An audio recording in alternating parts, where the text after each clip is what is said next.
पटेल। राधे राधे। महाराज जी, मुझे नकारात्मकता, क्रोध, चिंता जैसे विचारों से निपटना है। इसके लिए मुझे क्या करना पड़ेगा? हमारे पास एक औषधि है, नाम जप। अगर डिप्रेशन से ना हटा दे तो हमें बता देना। अगर बड़े से बड़े प्रतिकूल परिस्थितियों में आप मुस्कुरा के ना निकल जाओ तो बता देना। राम नहीं बोल पा रहा था तो मरा मरा जब बोला तो सिद्ध हो गया।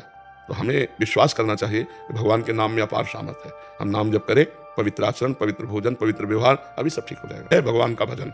अगर भजन नहीं है, तपस्या नहीं है तो सब बकवास है। चाहे जितना उपदेश दे लो, चाहे जितना उपदेश सुन लो, वो केवल पैसा कमाने का जरिया हो सकता है, लेकिन जीवन बदलने वाला नहीं हो सकता। जीवन तभी बदलेगा जब आप में भजन हो, आप में तपस्या हो, तभी जीवन बदल सकते हो। ना करो, और ये जो आजकल चला है गर्लफ्रेंड बॉयफ्रेंड, ये गंदी बातें मत करो, सब ठीक हो जाएगा। जी महाराज जी, आप कहते हैं कि जब कृष्णा जी की कृपा होती है तो वो आपको धीरे धीरे दुनिया से दूर कर देते हैं, लेकिन जब सबसे दूर हो जाओगे तो अकेलापन होता है। इसके लिए दूर हुई हो, केवल कल्पना कर रहे हो। हम अकेले बचपन से दूर हैं। हम अकेले अभी तो आपसे इतने लोग नहीं मिलने आते होंगे जितने लोग हमसे मिलते हैं।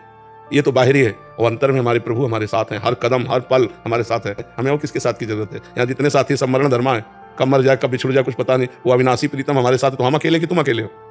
तुम पति पुत्र परिवार के साथ रहते हुए भी अकेले हो, क्योंकि कोई तुम्हारा साथी नहीं। ना वो तुम्हें जानता, ना तुम उसको जानते हो। सब परदेसी की तरह रह रहे हो। जानते हो अपने पुत्र को कौन है?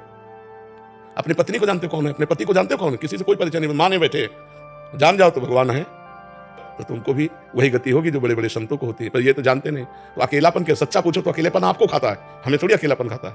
हमारे तो बाहर तुम्हारे तो 4 परिवार होंगे, हमारे तो 40,000 परिवार है। तुम्हारा है प्रीतम है, हमारे भगवान है, हमारी प्रिया जो है, हमारे लाड़ी है। तुम्हारा कोई नहीं है।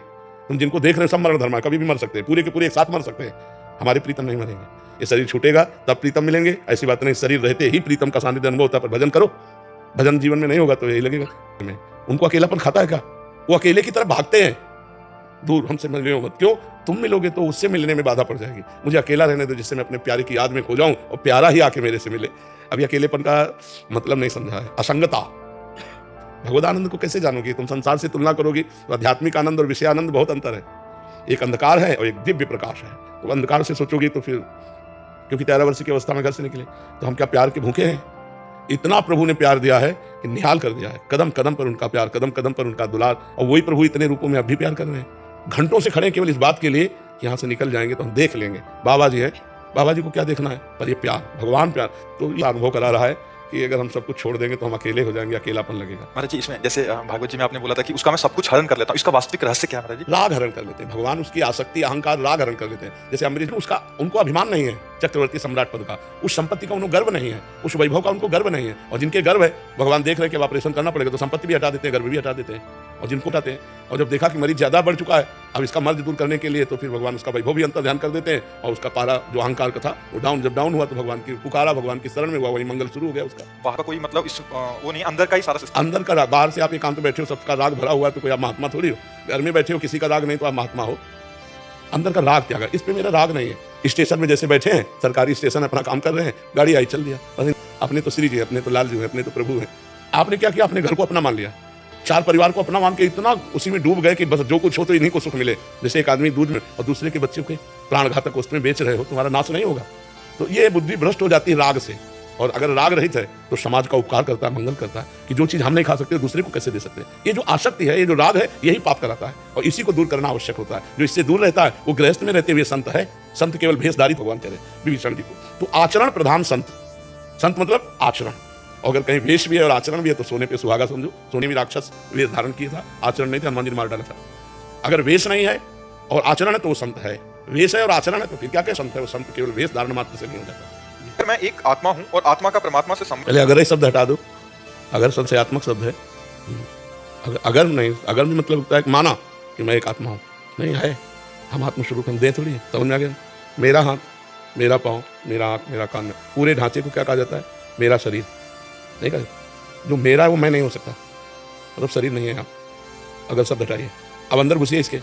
मेरा मन, मेरी बुद्धि, मेरा चित्त, मेरा हाथ और मेरी इंद्रियां, मतलब जो मेरा है, मेरी है, वो मैं नहीं हो सकता। मतलब ये सूक्ष्म शरीर भी मैं नहीं है। मेरा स्वभाव, ये कारण शरीर है, तो स्वभाव भी आप नहीं है। आप मान गए ना? समझ में आ रहा है कि नहीं? आप कभी मैं स्वभाव हूं बोला क्या? इसका मतलब ये आपके हैं, तो आप कौन है? आप आत्मा है। समझ रहे? आत्मा हूँ और आत्मा का परमात्मा से संबंध है। आत्मा ही परमात्मा है, संबंध नहीं है। यही तो भ्रम है। संबंध नहीं है, वो परमात्मा ही है। तुम अपने को अलग इस रूप के कारण देखकर मान रहे हो। आपने देखा है क्या उस आत्मा को? उसके लिए तपस्या की जाती है, तब शरीरों का राग नष्ट होता है। अपने स्वरूप तो जो अपना स्वरूप है, तो जहाँ भगवत स्वरूप ही था, भगवत स्वरूप ही है, भगवत स्वरूप हो जाएगा। जी महाराज जी, परमात्मा में लगाकर इसे जन्म मरण के चक्कर से मुक्ति क्यों नहीं करवा देती कौन? आत्मा? क्योंकि वो आत्मा आप है। आप अपने को भूलकर शरीर मान करके भोगों में जाएंगे तो कौन मना करेगा? आप हटिए, अभी हट जाएंगे। आप ही तो हैं आत्मस्वरूप। तो आपने अपने को आपको ये मान लिया। अब इसको जब माना कि मैं पुरुष, तो फिर स्त्री में आकर्षण, फिर भोग, नाना प्रकार की दुर्गति, वही फंस गए। हटो। जो जाना कि मैं शरीर नहीं हूं, वो तपस्या परायण होकर इंद्रियों को वश में करके भगवत प्राप्त हो गया। और कोई थोड़ी दूसरा करेगा, आप ही तो है आत्मा। क्यों? भजन करने, शास्त्र स्वाध्याय करना, तप करना है, उससे भगवत प्राप्ति होती है। समझ में?